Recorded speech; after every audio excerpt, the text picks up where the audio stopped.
Die lekker ding van die op Grootplaas is, ons het die voorreg om met van ons land se lekkerste kenners te gesels in die landboubedryf. En vanoggend gesels ek met Stefan Steenekamp en hy is die tegniese bemarkingsspesialis by Intelligrow.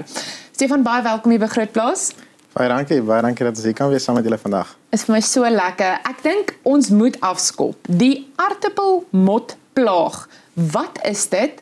Maar ook, wat is die gevaar wat dit vir Suid-Afrikaanse landbou inhou?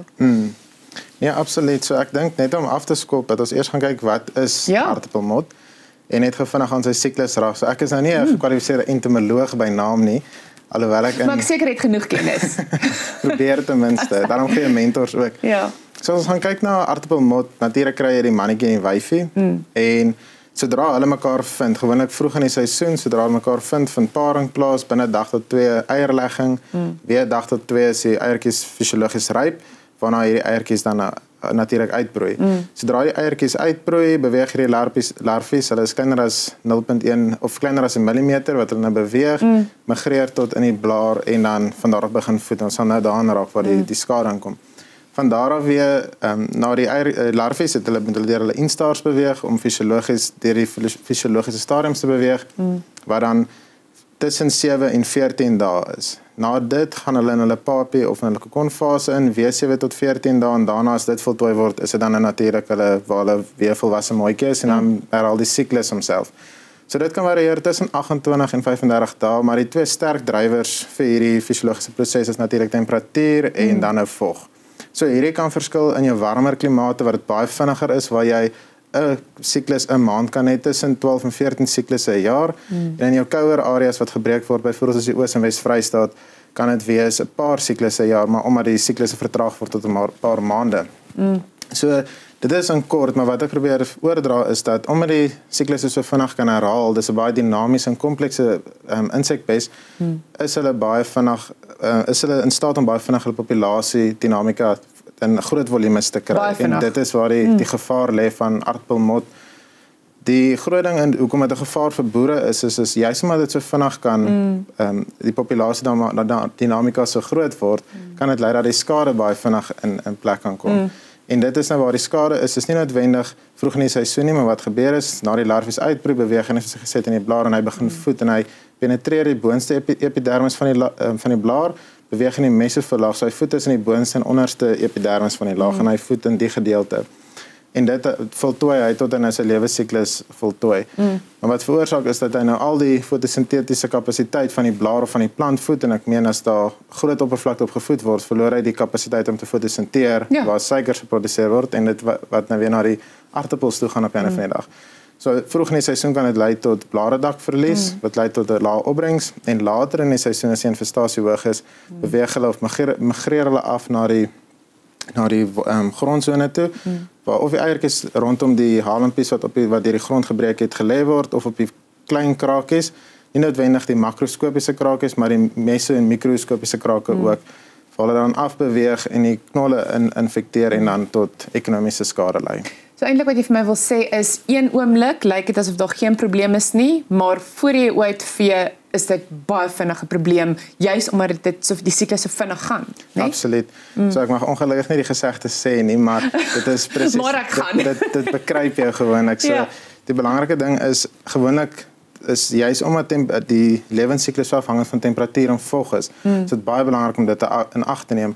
Want sodra die temperatuur gunstig is, hoë temperature, lae vog of lae humiditeit, is dit gewoonlik dat die populasie geneig is. Dis gunstige omstandighede om te reproduseer en daar's kos, so dit lei tot 'n ontploffing as ek so kan sê. En dit kan wees dat jy Vrydag gaan kyk het, Maandag is daar groot probleme. Genigtig. Nou boere in die Sandveld in die Wes-Kaap het langtermyn sukses behaal as dit kom by die bestuur van hierdie plaag. Vertel ons van julle projek, so die aartappelmot moniteringsprojek. Hoe pas alles bymekaar in en eintlik wat bepaal die sukses? Nee, baie dankie. So ek dink ek moet aan die heel begin van die projek. Jy is so welkom. So dit is daarom 'n voorreg om met uitstekende kollegas te werk en mentors te werk. En onder andere twee van hulle wat eintlik die konsep begin het van die projek. So in 2016 was daar 'n kollega met die naam Neil Creer Dit klink eintlik soos 'n baie oulike bedverhaal vir jou kind vertel. Ek dink ons is almal gereed, ja. Maar hy het toe oor see gegaan, ek nie mis dit Europa toe waar hy konferensie bygewoon het en daar het hy toe teruggekom met 2 elektroniese lokval, 2 lokvalle wat hy toe nou gebring het en hy het dit oorhandig vir 'n ander kollega met die naam Andre Erasmus.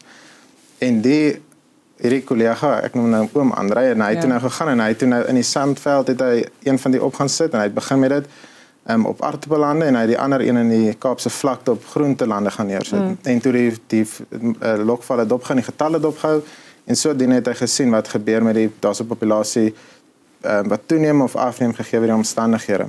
En dit het in 2016 begin en hulle het dit toe van daar af, die kollegas in die suide het dit toe van daar af uitgebrei, baie suksesvol in die Sandveld waar hulle begin dop het spesifiek vir aardappelmot, maar dieselfde asem 'n familielid van aardappelmot of in dieselfde genus is Tuta absoluta. Is nou herbenoem die Tuta na dieselfde genus as Tuta aardappel. absoluta. Pragtige naam. So dit is toevallig, ek praat nou van die wetenskaplike naam en eintlik is dit tomatieblaar myner waar dit hoofsaaklik op tomaties fokus. Maar in die volksmond staan dit bekend as Tuta absoluta of net Tuta.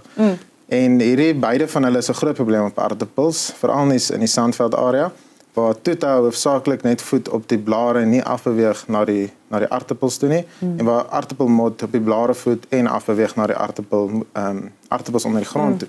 So hulle het toe begin moniteer en wat hulle toe begin doen het is saam met ons gesertifiseerde gewasadviseurs en die tegniese ondersteuning of die tegniese bemarkingsspesialiste besoek hulle dan hulle produsente en sodoende pas hulle aanbevelings aan. In die geval dat ons argumentsondaal was daar week van hoë reënval, bewolkheid, daar's 'n mate dat die populasie dinamika afneem wat beteken as jy minder mooitjies vang, is daar minder reproduksie en minder eierlegging wat beteken daar's dalk sê tussen 10 en 14 dae laag populasie druk. Dit skep vir ons die geleentheid dat ons ander tipe beskermingsprodukte kan posisioneer. Nie noodwendig minder spuit nie, maar meer effektief dit toedien. Teen 'n beter of teen die regte dosis op die regte tyd. En sodoende is die invers weer waar in die geval dat die temperature toeneem en die vog neem af dat die populasiedinamika weer kan toeneem. En ek dink ook watse wenke sal jy vir boere gee wat dalk met die probleem sit? Want is dit iets wat dit gaan gebeur met almal. Dit is nou maar ons lewe saam met die aardappelmot plaag. Ons lewe met dit. Wat se wenke? Wat moet mense doen? Is daar iets wat mense kan doen om te voorkom? Nee, dit is baie belangrik. Aardappelmot is nie 'n nuwe probleem in Suid-Afrika. Dit was nog nooit nie. Dit kom maar van die Suid-Amerika waarvandaan aardappels ook natuurlik afkom. Die belangrike ding van aardappelmot is omdat dit so 'n geweldige vinnige en dinamiese pes is, moet dit goed beheer word. Ons gaan nooit noodwendig volle beheer kry, ons kan dalk net bestuur toepas want ons moet eerder na neig. As ek dalk kan sê waarna ek sal kyk as ek self 'n produsent was, is om 'n geïntegreerde benadering, 'n holistiese benadering te volg, waar jy kyk na jou chemiese beskermingsprodukte, verskillende groepe afwissel wat vanaf jou respiratories en spiere teiken, jou ingewand of jou maag teiken van die insek, respiratoriese insekdoders. So daar's 'n hele groep insekdoders of klomp groepe insekdoders binne die IRAC groep wat ons of IRAC benaming wat ons kan gebruik. En dan is daar ook binne dit biologiese benadering wat ons kan gebruik, maar dit is twee van die bene binne suksesvolle aardappelmot bestuur is dan om oor te beweeg na wat is jou kulturele benadering. So in ander woorde, planttyd van die jaar, ons plant regter die jaar. Ek dink dis Suid-Afrika is baie bevoorreg ons heel jaar aardappels kan produseer oor ons 16 produserende areas.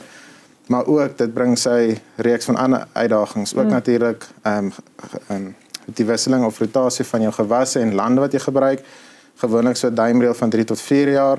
Maar ook dan wat belangrik is die reël van operd na die einde van die seisoen is. As ons gemiddeld 10 tot 15 cm grond bo die aardappels op die einde van die dag of aan die einde van die seisoen kan kry, skep ons dit 'n baie moeiliker omstandighede vir daai larwe om te migreer deur, want hulle het ook net soveel vetreserwes om hulle af te vat tot by die aardappels. So daar's 'n klomp, ek dink dit is daar's 'n klomp faktore om by in ag te neem, maar op die einde van die dag 'n geïntegreerde holistiese benadering met weer en in veld of in land observasies. En die telling sal vir die beste resultate op die einde van die dag gee. Daar word deesdae baie klem gelê op organiese boerderypraktyke. En dat die gebruik van min tot geen plaagdoders.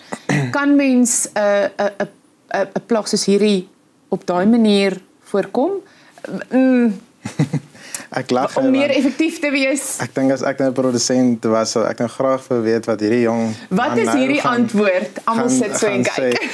En dis 'n baie goeie vraag. Ek dink dis 'n gesprek op sy eie. Inteendeel is 'n platform vir sy, want dit is 'n baie tot 'n mate kontroversiële onderwerp. Ja. Maar ek dink dit is nog steeds 'n relevante onderwerp veral in vandag se tyd, maar ek dink die maklikste wat ek dit kan verduidelik is aan die hand van 'n voorbeeld. Ek gaan 3 vrouens, 3 belangrike vrouens in my lewe gebruik en is daarom nie al 3 getroude vrouens, net een van die 3. Okay. Die een aan die een kant is dit my ma, my skoonma, aan die ander kant is dit nou my vrou. En die beginsel wat ek wil illustreer is, gewoonlik as ek siek geword het of selfs nou as ek 'n verkoue of 'n griep of iets kry, is my skoonma se strategie altyd gaan gorrel met sout. Gaan gorrel met sout. En my ma het nou weer 'n ander strategie, ook gewoon gorrel met sout of as jy iets met jou maag te doen gehad het, gaan 'n teelepel of 'n eetlepel brandewyn. Ja. En aan my vrou se kant was net gebruik medisyne. Daar's goeie, hoë kwaliteit medisyne, gebruik jy medisyne en dit gaan hierdie oplossing gee. En ek wil amper argumenteer, hierdie is organies en hierdie is konvensioneel. En waar ek wil by uitkom is, altyd het sy plek, altyd werk, maar daar is 'n klomp faktore wat 'n rol speel. Gewoonlik in die geval die mens, oefen ek, is ek gesond, eet ek gesond, is my leefstyl, teen watter dosis word dit toegedien, wat is die kwaliteit van die sout ook, of wat is die kwaliteit van die medisyne? Natuurlijk. Wanneer word dit toegedien? Is dit te laat, moes ek dit voorkomend gebruik het, of is dit nou 'n sistemiese tipe middel wat dit hierdie griep gaan uitwis? Wat ons weet is nie noodwendig die geval nie. Dieselfde met medisyne, en elkeen het sy plek.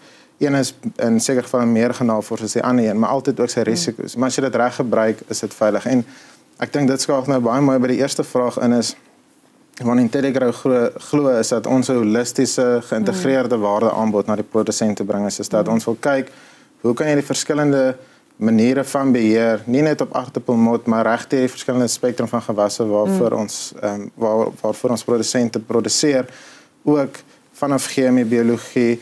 Natuurlik, as jy seker konvensionele goed gebruik, kan jy nie sê is organiese boer nie, maar selfs wanneer jy organies is om die gesertifiseerde produkte gebruik, om seker te maak jy is 100% organies, want ons baie meer gewig tot gewone konvensionele landbou, maar ook tot baie gewig tot organiese landbou. So ek dink dit moet net altyd baie mooi gedefinieer en beskryf word. Stefan, baie dankie vir jou tyd vanoggend. Ons almal voel 'n bietjie slimmer en ek hoop jy het 'n goeie dag. Ons kuier gou weer. Nee, baie dankie vir julle en dankie vir die geleentheid.